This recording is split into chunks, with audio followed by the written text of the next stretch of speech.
체코 정부에서 보기에 프랑스의 말보다는 한국에서 낸 말이 훨씬 신뢰가 간다 라고 판단했던 것이에요.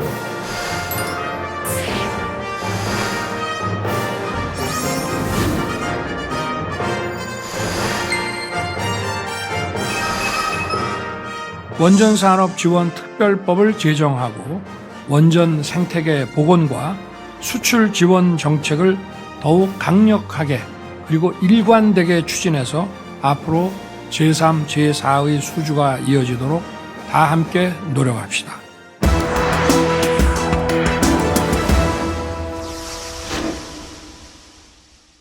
우리나라 원전이 이제 해외에 나가게 된 가장 큰 장점이란 말이죠.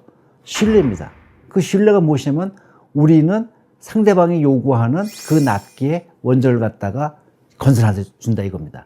그 납기가 길어지게 되면요. 그러면은 당연히 건설비도 올라갑니다.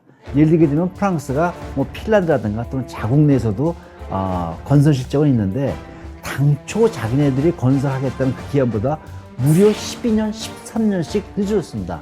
그 반면에 비해 가지고 우리나라는 적기에 거의 적기에 우리는 갖다가 건설해 줄 수가 있다. 그리고 그렇게 되면은 우리가 예정된 예산대로 지을 수가 있다 하는 것입니다. 그렇다면은 어떤 걸 사겠어요?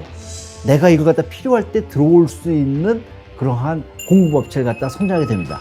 그렇게 맞춰주게 되면은 가격은 저절로 또 낮아지게 될 수가 있는 것입니다. 원전은 사실은 간단한 시스템이 아니에요. 굉장히 복잡한 건설 단계로 구성되어 있습니다. 그래서 수만 개의 액티비티가 들어오거든요. 간단한 예로 내가 어디다가 펌프를 하나 설치할 적에 펌프를 갖다 넣을 수 있는 방 이런 걸 갖다 이제 시공을 하고 건설하게 됩니다. 그게 다 비용입니다. 근데 우리는 꾸준한 건설과 반복되는 그 경험을 잘 살려가지고 그것이 굉장히 최적화되어 있다는 것입니다. 그렇기 때문에 우리가 적게 납품할 수가 있고 그 다음에 경제성도 갖출 수 있게 된 것입니다.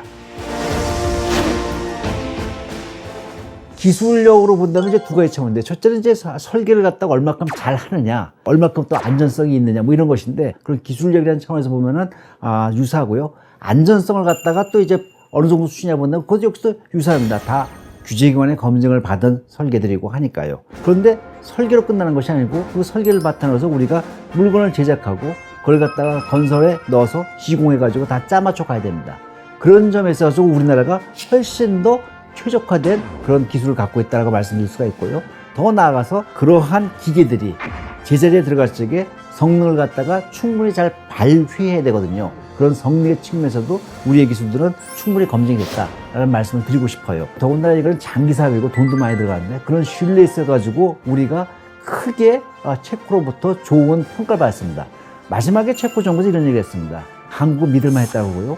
프랑스 언론에서도 무슨 얘기를 했냐면은 프랑스가 사실 체코의 신뢰를 잘 얻지 못했다. 뭐냐면은 프랑스도 내가 2038까지 건설할 수가 있다. 그런 말을 했지만은 체코 정부가 봤을 때 프랑스의 말보다는 우리를 더 신뢰했던 것입니다. 우리 민족은 뭐냐면은 하면 한다는 게 있습니다. 정말로. 하면 한다는 게 있어서 전 세계에서 우리나라가 뭐 하겠다라면 좀 다른 시각으로 본답니다. 다른 나라는 뭐 한다해도 그러다가 뭐 바뀌고 또 중단하고 연기하고 그런지 비일비재하지만 적어도 우리나라는 그런 면에 있어가지고 국가적 신뢰도는 굉장히 높지 않나 이렇게 생각합니다. 전 세계에서 이제 원자력을 갖다가 원전을 도입하고 있다는 그런 분위기가 조성되고 이제 붐으로 점점 확산돼가고 있는데 그 중에서 가장 진지하게 원전을 도입하겠다는 데는 유럽 대륙입니다. 왜냐면 말이죠. 첫 번째는 유럽은 2050년 탄소 중립에 굉장히 진심인 국가들입니다. 제일 먼저 탄소 중립을 선언했고요.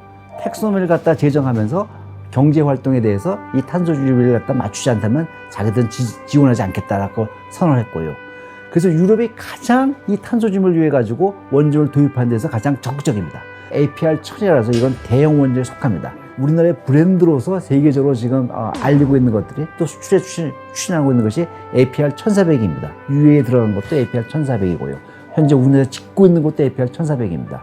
이건 1400MW짜리인데 이걸 1000MW로 다운사이징, 좀 규모를 줄여 들어간 것입니다. 왜 규모를 또 줄여서 갔느냐라는 또 얘기가 나오는데요. 그건 뭐냐면 말이죠.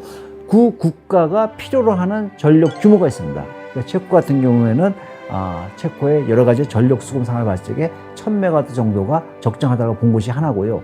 두 번째는 체코는 내륙에 있습니다. 내륙에 있다 보니까 강으로서 이제 그 열을 갖다 식혀요. 발전소는 반드시 전기를 돌리고 남은 에너지를 갖다가 이제 열을 식혀야 되는데 바다 쪽보다는 내륙이 약간 좀 그런 제한이 강합니다. 그래가지고 체코의 경우는 우리는 한 1000 정도, 1200 이하짜리를 갖다 사실 원했습니다. 그래가지고 1200 이하라서 우리는 1000 정도로서 우리는 제안을 했고요. 그것이 받아들여진 것입니다.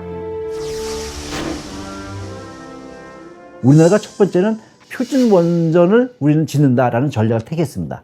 여러 원전을 갖다가 계속 건설할 때마다 바꾸고 그러게 되는 말이죠. 공급망을 갖다가 안정적으로 갖기도 어렵고 그때마다 설계 변경이라면 건설 공기도 표준화해가지고 가자기가 어렵습니다. 근데 우리나라는 기본적으로 표준화 전략을 선택했고 꾸준히 지원했기 때문에 그 공급망이라는 것이 유지가 됐고 우리의 건설 경험을 갖다가 그대로 잘 살릴 수가 있었기 때문에 그렇습니다. 프랑스가 이번에 체코에다가 하나를 짓고 있고 그 다음에 핀란드에 하나를 접었어요. 그리고 중국에 사실은 2개를 갖다 접은 경험이 있습니다.